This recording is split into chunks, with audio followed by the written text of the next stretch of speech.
আজকের পর্বে আমি আপনাদেরকে লেমন ললি করে দেখাবো। বাসায় থাকা মাত্র কয়েকটা উপকরণে দোকানের মতো ললি আইসক্রিম আপনারা তৈরি করে নিতে পারবেন এখন খুব সহজেই। তাহলে চলেন আমরা পুরো রেসিপিটি দেখি এই লেমন ললি কিভাবে বানাতে হয়। এর জন্য আমি প্রথমে একটা বাটির মধ্যে 1/4 কাপ পানি নিয়েছি। তার মধ্যে দিয়ে দিচ্ছি ১ চা চামচ পরিমাণ কর্নফ্লাওয়ার। এখন খুব ভালোভাবে পানির সাথে কর্নফ্লাওয়ারটা গুলিয়ে নিয়ে একটা সাইডে রেখে দিতে হবে। পরবর্তীতে এটা আমরা ব্যবহার করব। এবারে একটা প্যানে ২ কাপ পরিমাণ পানি নিয়ে নিচ্ছি। এটা নরমাল তাপমাত্রার পানি। এবারে একটা লেবুর খোসা পিল করে এই পানির মধ্যে দিয়ে দিব। লেবুর খোসাটা যখন পিল করবেন তখন খেয়াল রাখবেন এর সাদা অংশ যেন না আসে। না হয়তো দেখা যাবে তিতা ভাব হয়ে যাবে আমাদের লেমন ললিগুলো।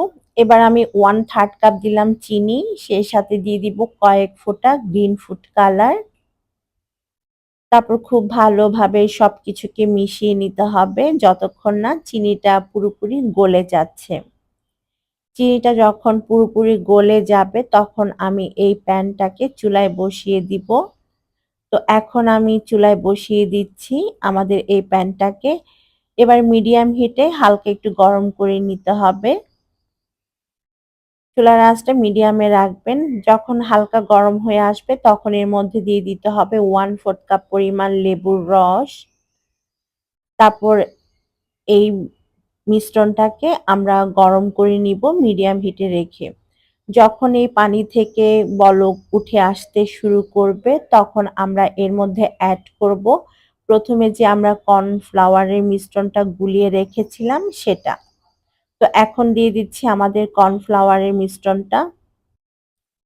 কর্নফ্লাওয়ারের মিশ্রণটা দিয়ে দেওয়ার পর অনবরত কিছুক্ষণ নাড়তে হবে। তারপর আমরা অপেক্ষা করব এই মিশ্রণ থেকে বলক আসার।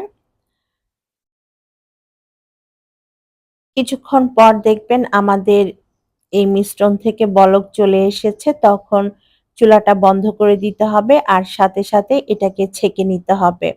কারণ লেবুর খোসা যদি আপনারা বেশিক্ষণ এই পানির মধ্যে রাখেন তাহলে কিন্তু লেমন ললিগুলো তিতা হয়ে যাবে। এটা খুব বড় একটা টিপস, এটা আপনারা অবশ্যই মাথায় রাখবেন। আমি হালকা একটু ঠান্ডা করে নিয়েছিলাম ছেঁকে নেওয়ার পর এখন আইসক্রিমের মোল্ডের মধ্যে ঢেলে নিচ্ছি আমাদের আইসক্রিমের মিশ্রণটা।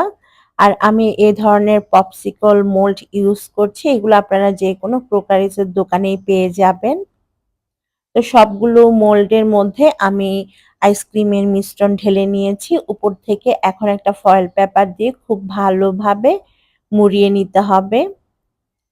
তারপর আমি মাঝ বরাবর ছুরি দিয়ে ছোট ছোট ছিদ্র করে নিব। এভাবে সবগুলোর মধ্যে ছিদ্র করে নিতে হবে। ছিদ্র করার পর আপনারা চাইলে এই মোল্ডের সাথে থাকা স্টিকগুলো দিয়ে দিতে পারেন। তবে আমি একটু দোকানের লুক আনার জন্য এখানে আইসক্রিম স্টিক ব্যবহার করছি। এটা টোটালি অপশনাল। আপনারা মোল্ডের সাথে থাকা স্টিকগুলো ইউজ করতে পারেন। এখন ৬ থেকে ৭ ঘন্টা কিংবা ওভারনাইটের জন্য ডিপ ফ্রিজে রেখে দিব আইসক্রিমগুলো সেট হওয়ার জন্য। তো ৭ ঘন্টা পর আমি ফ্রিজ থেকে আইসক্রিম বের করে নিয়েছি আর আমাদের লেমন ললি খুব ভালোভাবে কিন্তু সেট হয়ে গিয়েছে। হালকা একটু গরম পানির মধ্যে ১ মিনিটের মতো যদি এই মোল্ডটাকে রেখে দেন তাহলে খুব সহজেই আইসক্রিমগুলো মোল্ড থেকে বের করা যায়। তো আমি একে একে সবগুলো আইসক্রিম মোল্ড থেকে বের করে নিচ্ছি আর দেখেন এগুলো কত সুন্দর কালার এসেছে আর কত সুন্দরভাবে হয়েছে। খেতেও মাশাআল্লাহ একদম দোকানের মতো লেমন ললির স্বাদ পাবেন। আশা করছি আমার আজকের রেসিপি আপনাদের কাছে ভালো লেগেছে।